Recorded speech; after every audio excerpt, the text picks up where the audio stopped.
अस्सलाम वालेकुम गाइस, कैसे हैं आप लोग। उम्मीद करता हूँ आप लोग खैरियत से होंगे। मेरा नाम रहीम गुल है और मेरे चैनल का नाम दियाची है।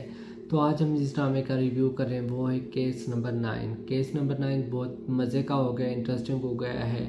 अब कामरान की हकीकत आहिस्ता आहिस्ता सबके सामने आ रही है। ठीक है, पहले ऐसा मुझे लगा कि कामरान के केस काफ़ी मजबूत है, कहीं ना कहीं शहर गलत लग रही है कि शहर ने ये किया, शहर के पास इतने मौके थे, उसने उसे फ़ोन करना चाहिए, उसको ये नंबर मिलाना चाहिए, ये करना चाहिए, वो करना चाहिए, उसको अपने कपड़े संभाल कर रखने चाहिए।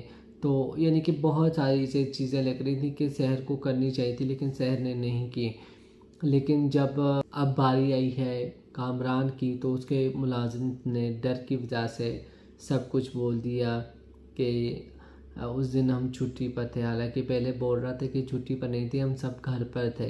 तो उसके घर मनीष ने उस अपने असिस्टेंट को भेजा कि पता करो कि ये थारू शाह में इसका घर है, ये क्या कर रहा है। तो थारू शाह में उसका असिस्टेंट गया तो उसे पता चला कि ये इसके पास अचानक से इतने पैसे आ गए हैं कि अपना घर भी बनवा रहा है और उसके भाई ने बाइक भी ली है।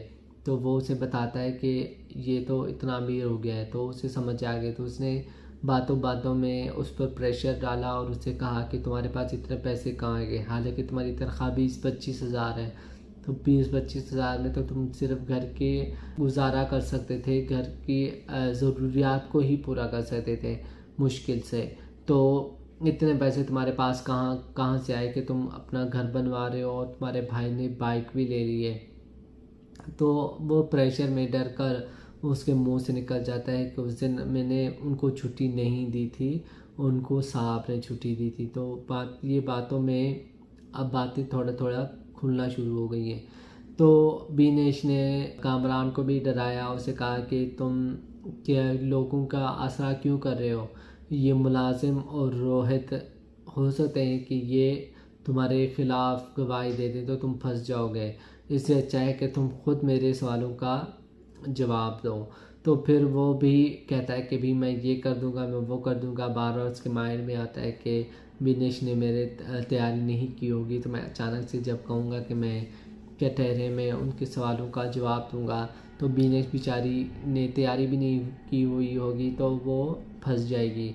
तो वो कहता है कि बस मैंने खटेरे में करना है। तो उसे उसका वकील होता है बुखारी, वो उसे कहता भी है कि तुमने ये फ़ैसला कैसे किया, तुम ऐसा कैसे कर सकते हो, मैंने तुम्हें कहा ना कि इस चीज़ की तुम्हें ज़रूरत नहीं है।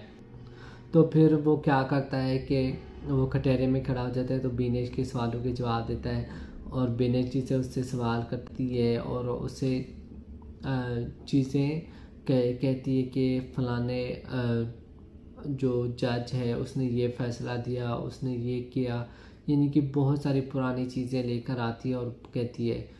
तो वो कहते हैं कि ये तो लेक्चर देने शुरू हो गई है, ये कोर्ट नहीं है तो कोई क्लासरूम बन गया है।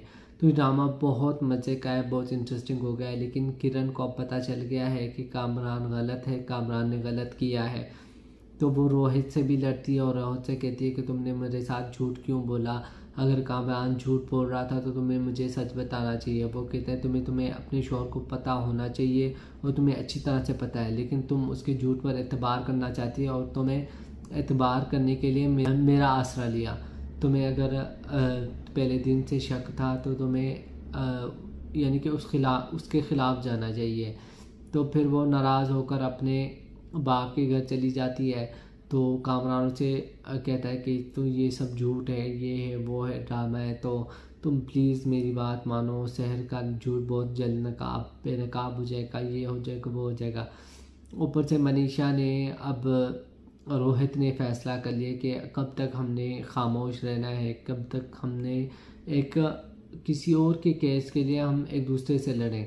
तो हम ऐसा करते हैं कि मैं गवाही नहीं दूंगा शहर के ख़िलाफ़। तो वो कहता है चलो ठीक है, तुम ऐसा करो कि शहर के हक़ में गवाही दे दो।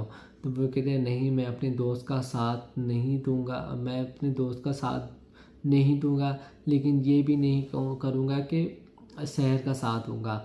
मैं सिर्फ ये कहूँगा कि मैं उस दिन गया ही नहीं था, मुझे पता ही नहीं है। ठीक है, तो अगर उन्होंने कुछ पूछा भी सही तो मैं झुठला दूंगा इस बात को। वो कहती है कि नहीं, अगर तुम सच का साथ नहीं दे सकते तो मैं सच का साथ दूंगी। तुम्हारी जगह अगर मुझे गवाही देनी पड़ी तो मैं दूंगी, क्योंकि तुमने मुझे सब कुछ सच बता दिया है। ये ड्रामा बहुत मज़े का है, बहुत इन्फॉर्मेटिव है, तो आप लोग उसे लाजमी देखें और मेरे चैनल को सब्सक्राइब करें, लाइक करें और घंटी के निशान को दबाना ना भूलें, ताकि मेरी हर वीडियो आपको एक टाइमली अंदाज में मिल सके। मिलते हैं एक नई वीडियो में। ओके, खुदा हाफिज़।